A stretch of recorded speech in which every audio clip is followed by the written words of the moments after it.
तो सबसे अच्छे मुसलमान आप हैं। लेकिन देखा जाता है आज हमारी माँ बहनें जहाँ बैठी हैं वह फसर दूसरे की बुराई, उके पतोइया ये मेयर है, उके बिटियावा ये मेयर है। और के बाद जब साखी शहादा होए लागे पूछी है लोग कि काहे कह रहा तो कहे कोड़िया जी हम नहीं बोले रहन, आँखी फूट जाए हम नहीं कह रहा, कहबो करिए और कसमों खाए ले। किसी के खिलाफ जबान न खोलो, किसी की बुराई न करो। कुरान करीम में है अल्लाह यग़्तब बादुकुम बादा, तुम में का कोई किसी की गीबत न करे। अयवद्दु अहदुकुम मन याकुल लहमा अखीहि मैता, क्या तुम में का कोई चाहता है कि अपने मुर्दार भाई का गोश्त खाए। कुरान कहता है गीबत न करो। ये जगह अल गीबत अशद्दु मिनज़ ज़िना, ज़िना अल गीबत अशद्दु मिनज़ ज़िना, गीबत करना चुगली खाना ज़िना से भी बुरा है। तो अपनी ज़बान को बचाओ, अल्लाह से डरो। मुसलमान सबसे बेहतर वही है जो अपनी ज़बान और अपने हाथ से दूसरे को महफूज रखे।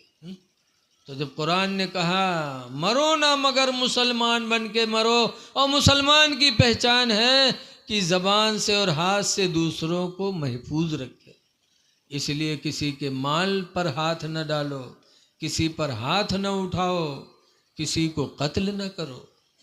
कत्ल कितना बड़ा गुनाह है। हदीस पाक में ला तदखुलुल जन्नता सलासतु रिजालिन, 3 आदमी ऐसे हैं जो जन्नत में दाखिल नहीं होंगे।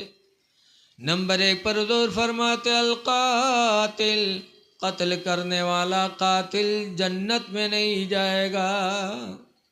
किसी को कत्ल न करो, खून न बहाओ। अल्लाह तौफीक दे तो दूसरी की जान बचा लो। कुरान में अल्लाह फरमाता मन अहयाहा, जिसने एक जान बचा लिया, फ़कान्नमा अहयन्नास जमीआ, तो गोया कि उसने एक जमात की जान बचा ली। एक जान बचाया तो उस जान से उसके बच्चे पैदा हुए, गोया कि उनको भी तुमने बचा लिया। फिर बच्चों से बच्चे पैदा हुए, फिर बच्चों से बच्चे, एक क़यामत तक के आने वाली नस्लों को तुमने एक जान बचा करके बचा लिया। इसलिए किसी पे हाथ न उठाओ, कातिल जन्नत में नहीं जाएगा। दूसरे नंबर पर वज़्ज़ानी, और ज़िना करने वाला भी जन्नत में नहीं जाएगा।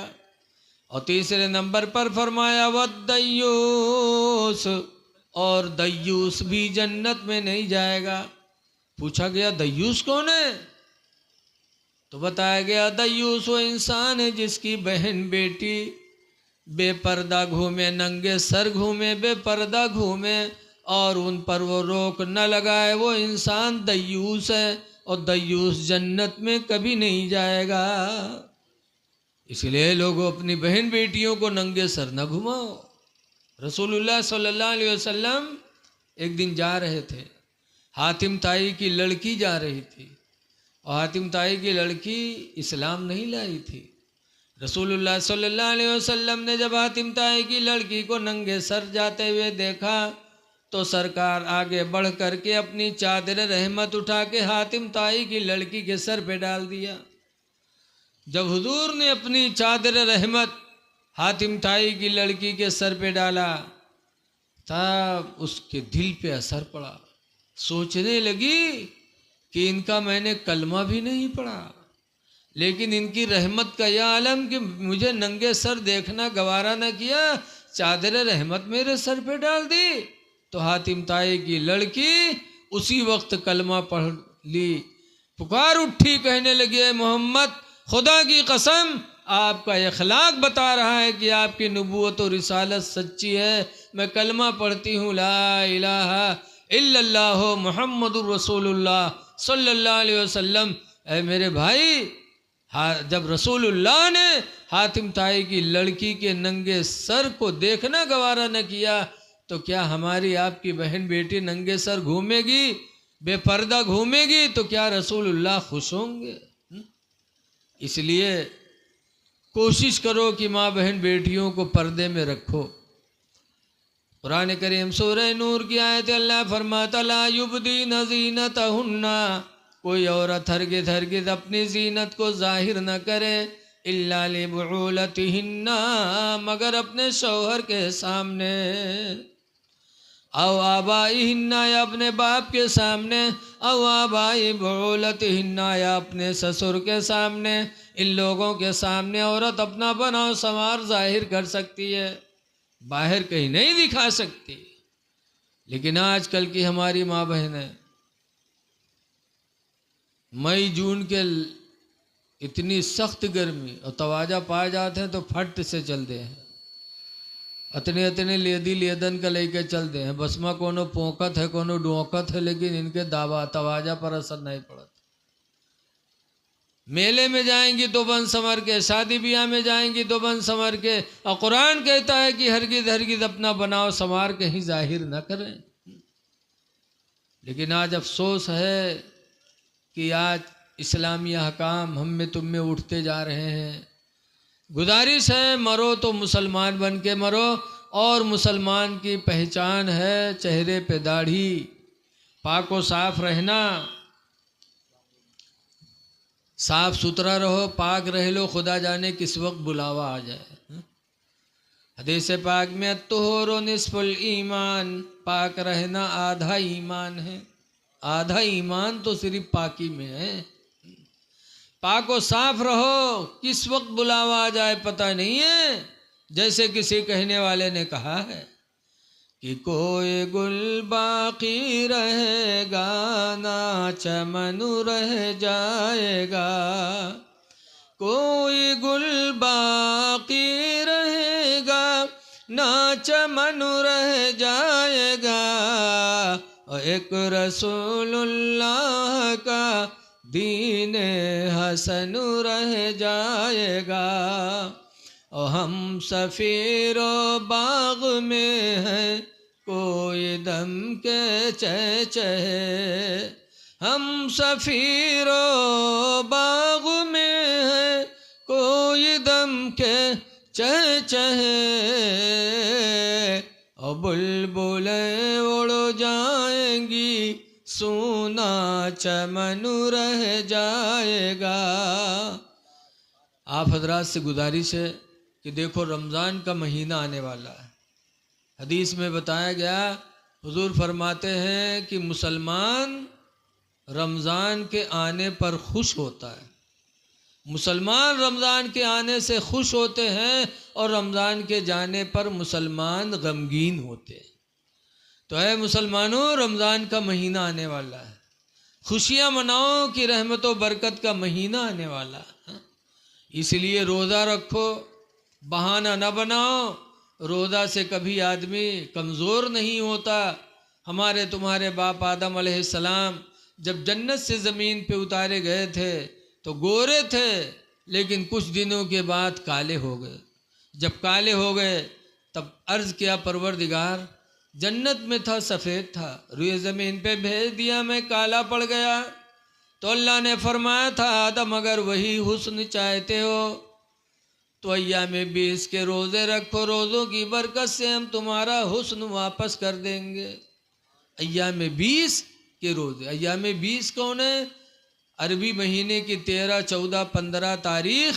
इन तीनों तारीख़ों में चाँद की रोशनी भरपूर होती है, इसीलिए इनको अय्याम 20 कहते हैं, सफ़ेदी के दिन। इन दिनों में रोज़ा रखो, हम तुम्हें हुस्न अता करेंगे। हमारे तुम्हारे बाप आदम अलैहिस्सलाम ने वो 3 रोज़े रखे तो अल्लाह ताला ने उनका हुस्न वापस फरमा दिया।